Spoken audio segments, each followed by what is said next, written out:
बिहार के नवनियुक्त गृह मंत्री सम्राट चौधरी आज भारतीय जनता पार्टी कार्यालय पहुंचे, जहां उनका जोरदार स्वागत किया गया। इस दौरान मीडिया से बातचीत में उन्होंने कहा कि अब बिहार में अपराधियों की खैर नहीं, सभी अपराधी बिहार से बाहर चले जाएं। उन्होंने कहा नीतीश कुमार ने जो सुशासन खड़ा किया है वही सुशासन बिहार में चलता रहेगा। बिहार में सुशासन है, बिहार में एक व्यवस्था खड़ी है। बिहार का सुशासन लगातार बिहार में अराजकता को समाप्त किया है, जंगल राज को समाप्त किया है। उस व्यवस्था को पूर्ण रूप से स्थापित किया जाएगा। लेकिन ये जरूर कहूँगा कि अपराधियों के लिए खैर नहीं है, अपराधी के लिए ये बिहार नहीं है। बिहार से बाहर ही अपराधी को जाना होगा। पिछले 2 दशक में पहली बार ऐसा होने जा रहा है जब बिहार का गृह विभाग मुख्यमंत्री नीतीश कुमार के पास नहीं होगा। नई सरकार में गृह विभाग बीजेपी के हिस्से में आया है और सम्राट चौधरी बिहार के नए गृह मंत्री बनाए गए।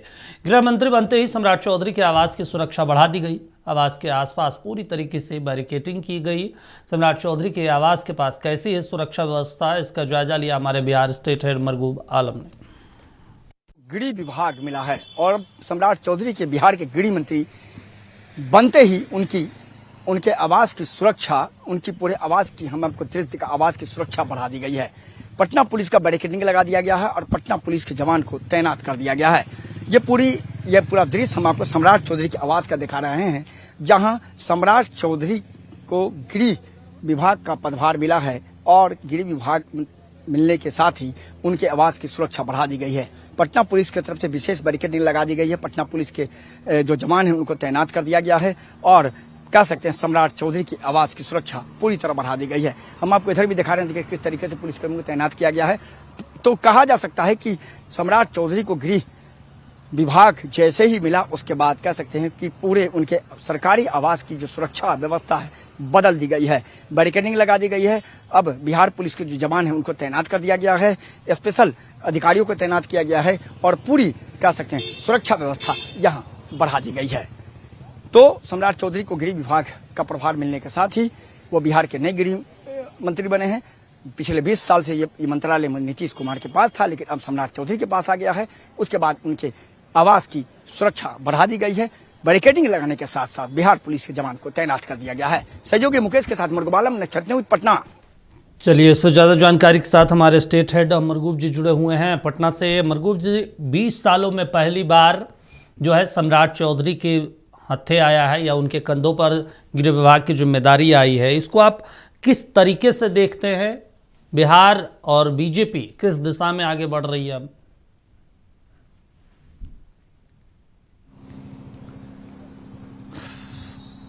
दीपक, आप भी लगभग कई सालों से पत्रकारिता कर रहे हैं। अमूमन हर बार जब भाजपा के साथ नीतीश कुमार सरकार में आते हैं, 2 बार छोड़ के रहते हैं, तो ये एक मीडिया में गॉसिप हल्ला चर्चा होती थी कि इस बार गिरी बीजेपी के बाद जा रहा है, लेकिन होता कुछ नहीं था।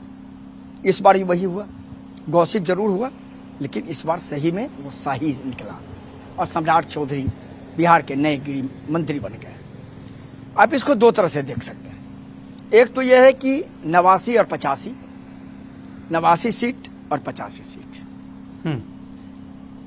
मुख्यमंत्री का पद बीजेपी ले सकती थी लेकिन नहीं ली। उसके पीछे की मजबूरी क्या आपको ही पता है। दूसरा यह है कि अब तो 2 ही बचता है, या तो आप आईएएस को अपने कब्जे में रख कीजिए या पुलिस को कब्जे में कीजिए। तो सम्राट चौधरी को गृह मिला, इसके पीछे की कवायद यह है कि चूंकि नीतीश कुमार अब सामान्यतः बहुत ज्यादा बड़ी बैठक नहीं करते हैं, तो कानून व्यवस्था और जो समीक्षा बैठक है वो अब सम्राट चौधरी करेंगे, इसीलिए उनको गृह विभाग मुख्यमंत्री ने सौंपा है। लेकिन इसका दूसरा परिपाटी यह है, जो विपक्ष कह रहा है कि नीतीश कमजोर हो गए हैं और अब सब कुछ बीजेपी चला रही है, बीजेपी चलाएगी। ये तो शुरुआत है। अभी बिहार में सत्ता पर बीजेपी के कब्जा करने का ये ट्रेलर है, अभी फिल्म बाकी है, ये विपक्ष कह रहा है। ठीक है, तो ये महत्वपूर्ण विभाग है, इसमें तो कोई शक नहीं है। लेकिन दीपक, आगे थोड़ा देखना पड़ेगा कि इस विभाग में सम्राट चौधरी की कार्यशैली कैसी होती है और मुख्यमंत्री आवास का इंटरफेरेंस कितना होता है। यह बहुत बड़ी बात हम आपको बता रहे हैं। ठीक है। ये आपको अगले 1 महीना में ये ऑब्जर्व करना पड़ेगा कि मुख्यमंत्री आवास का इंटरफेरेंस क्या होता है। चूंकि एक तो जानकारी आपको भी हमको भी है, राज्य का मुख्यमंत्री है तो हर विभाग का बॉस वही है। हाँ। राज्य के मुख्यमंत्री को जिस विभाग, जिस डिपार्टमेंट के जिस भी आदेश पर रोक लगाना होगा, वो सिर्फ एक आदेश चला जाएगा कि तत्काल प्रभाव से रोक लगाई जाती है, वो रोक लग जाएगा। आप उस मंत्री कुछ नहीं कर सकते हैं, बिल्कुल, उससे कोई मतलब नहीं है, ये अधिकार है। तो ये देखना पड़ेगा कि सम्राट चौधरी कितने फ्री होकर काम करते हैं और ठीक है। मुख्यमंत्री आवास का उसमें कितना मरगूब जी, ये तो influence है। कार्यशैली की लेकिन बात ये है। बिहार कार्यशैली की बात है, लेकिन जो मुझे समझ आ रहा है बिहार बीजेपी की पॉलिटिक्स को जितना मैं समझता हूँ, मेरे ख्याल से आप भी इससे इत्तेफाक रखेंगे कि बीजेपी एक चेहरे के तौर पर सम्राट चौधरी को स्थापित कर रही है, पहला नंबर। दूसरा नंबर, बिहार में तमाम चुनाव, अगर पिछले 5-4 चुनाव को देख लिया जाए, सुशासन मॉडल रहा है। सम्राट चौधरी के कंधे पे जिम्मेदारी है कि उस सुशासन को आगे ले जाइए ताकि आगामी चुनाव में हम ये बता सके कि देखिए नीतीश नहीं भी रहेंगे तो हमारे पास एक चेहरा है, हमारे पास ऐसा व्यक्ति है जो उस सुशासन मॉडल को लागू रख सकता है। तीसरा जो मुझे समझ आता है कि आरजेडी जिस मुद्दे को लेकर लगातार घिरती है, बैकफुट पे रहती है, जंगल राज के मुद्दे, वो सम्राट चौधरी के जरिए नापा जा सकता है, मापा जा सकता है। और चौथा, उपेंद्र कुशवाहा जिस समुदाय से आते हैं, उस समुदाय से सम्राट चौधरी भी आते हैं, उनके वोट बैंक में भी सेध लगाने की कोशिश। ये 4 पॉइंट मेरे ख्याल से लगता है आप भी सहमत होंगे।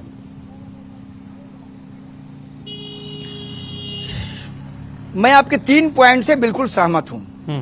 जो सबसे पहला पॉइंट है दीपक, आपने ठीक कहा, सम्राट चौधरी को एक बड़े चेहरे के तौर पर उन्होंने प्रोड्यूस किया है, लेकिन बड़े बड़े धुरंधर मंत्री नहीं बन सके। ये बीजेपी की कार्यशैली आप देख लीजिए। हाँ। नीतीश मिश्रा का पत्ता कट गया, संजय सरावगी का पत्ता कट गया, जीवेश मिश्रा चले गए। आप उठा के देखिए, बड़े ऐसे ऐसे लोग हैं जिनका आरएसएस से बहुत अच्छा संबंध है, वो मंत्री नहीं बन पाए। लखनदर पासवान मंत्री बने, नारायण शाह मंत्री बन गए, अरुण शंकर प्रसाद मंत्री बन गए। तो ये पहला जो आपका पॉइंट ये कह पाना कि सम्राट चौधरी को स्थापित करके हम सुशासन का ये मेरा मॉडल चेहरा है, इस बात से मैं आपके बहुत इत्तेफाक नहीं रखता हूं। क्योंकि बीजेपी, याद कीजिए, राजस्थान में बीजेपी ने किसे मुख्यमंत्री बनाया, मध्य प्रदेश में बीजेपी किसे मुख्यमंत्री बनाया, हरियाणा में मुख्यमंत्री किसे बनाया, अभी दिल्ली में देख लीजिए, दिल्ली में साहेब सिंह वर्मा के बेटे का नाम कंफर्म था, आपको ही पता होगा। हाँ। रेखा गुप्ता अंतिम टाइम में आ गए। ये बीजेपी की। हाँ, और आपका 3 पॉइंट ठीक है, मैं उससे सहमत हूं कि बिल्कुल एक बड़े कुशवाहा वोट बैंक के तौर पर सेंध लगाने की भी कोशिश हो सकती है। लेकिन बीजेपी ने इस होम मिनिस्ट्री के जरिए बीजेपी ने एक ये जरूर मैसेज नीतीश कुमार और बिहार की जनता को दिया है कि अब कानून व्यवस्था बीजेपी संभालेगी और इस बीजेपी के जरिए डंडा सम्राट चौधरी चलाएंगे। हाँ। लेकिन अभी की जो उनकी प्रतिक्रिया है उसमें एक बहुत इंटरेस्टिंग चीज हम आपको बता देते हैं। जब उनसे पत्रकारों ने पूछा कि बिहार में योगी मॉडल लागू होगा, उनका आप जवाब थोड़ा सुन लीजिए।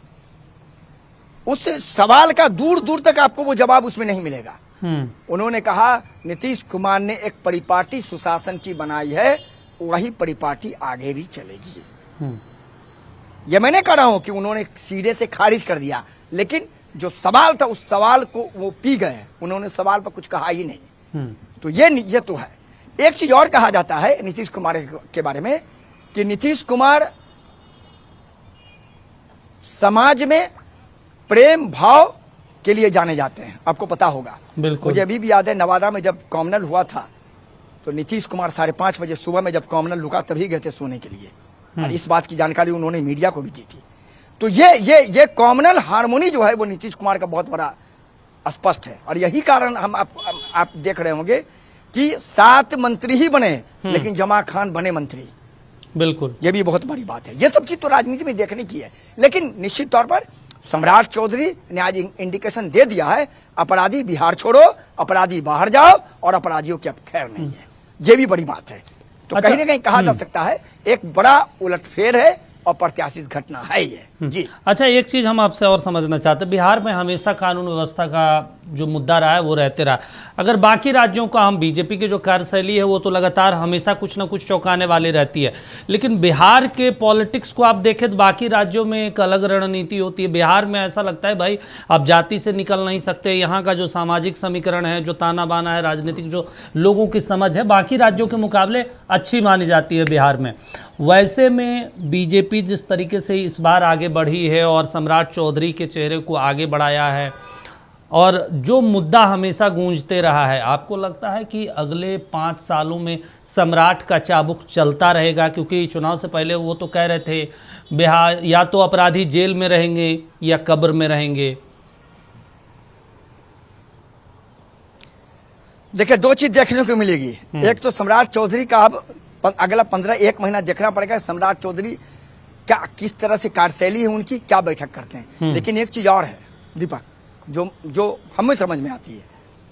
पहले होता ये था, ट्वीट होता था तेजस्वी यादव का। हाँ, अब विपक्ष ट्वीट नहीं करेगा, विपक्ष अब हमला करेगा। मैं आपको अभी बता दे रहा हूँ, प्रशांत भी जो अब होगा हमला मैं आपको अभी बता रहा हूँ। अब ट्वीट नहीं होगा। हाँ, जी, विपक्ष पूरा हमलावर होगा। अब तो विपक्ष कहेगा कुछ नहीं, जंगल राज अभी है, जहां बड़ी घटना घटी विपक्ष रोज सड़क पर उतर जाएगा, विपक्ष पुतला दहन कर देगा, विपक्ष धरना प्रदर्शन करने लगेगा। उस समय चूंकि नीतीश कुमार पर डायरेक्ट तो आप एलिगेशन नहीं कर सकते ना। नीतीश कुमार का जो छवि है उस छवि को कोई दागदार नहीं कर सकता है, आपको ही पता है। भ्रष्टाचार के मामला में हो, कम्युनल हार्मोनी के मामला में हो, अपराधी के मामला में हो। लेकिन अब तो विपक्ष चाबुक सम्राट चौधरी का अपराधियों पर चलेगा। आज उन्होंने एक इंडिकेशन दे दिया। लेकिन दो चीज का के हम अपनी बात खत्म करेंगे कि अब सम्राट चौधरी की पहले आपको 15 से 1 महीना देखना पड़ेगा उनकी कार्य करने की कार्यशैली क्या है। दूसरा, कितना इंटरफेरेंस मुख्यमंत्री आवास से हो रहा है उनके काम को लेकर, चूंकि मुख्यमंत्री बॉस होते हैं, आपको ही पता होगा। हाँ। मुख्यमंत्री कानून व्यवस्था पर क्या निर्णय लेते, यह भी महत्वपूर्ण है। लेकिन अब विपक्ष के निशाने पर कोई बिहार में रहेगा तो मेरा मानना है, आपका ही मानना हो सकता है, आप सहमत होंगे, वो सम्राट चौधरी ही रहेंगे। ठीक है मरगूब जी, तमाम जानकारी देने के लिए, बातचीत करने के लिए शुक्रिया आपका। तो सरकार में बीजेपी का दबदबा बढ़ने के कयास तो लगाए जा रहे हैं। सम्राट चौधरी अब गृह विभाग संभाल रहे हैं। अब देखना होगा कि कार्यशैली क्या होती है। नीतीश कुमार सुशासन के लिए जाने जाते हैं, अब सम्राट अब उस सुशासन को संभालने की जिम्मेदारी इनके कंधे पर है। अगर नहीं संभला तो नीतीश कुमार लगातार रोक टोक भी करेंगे, इसमें भी कोई गुरेज नहीं है, क्योंकि चेहरा नीतीश कुमार है, सरकार के मुखिया नीतीश कुमार है, मुख्यमंत्री हैं। तो जाहिर सी बात है जब भी सम्राट पे सवाल उठेंगे नीतीश कुमार उन्हें तो ज़रूर जवाब तलब करेंगे।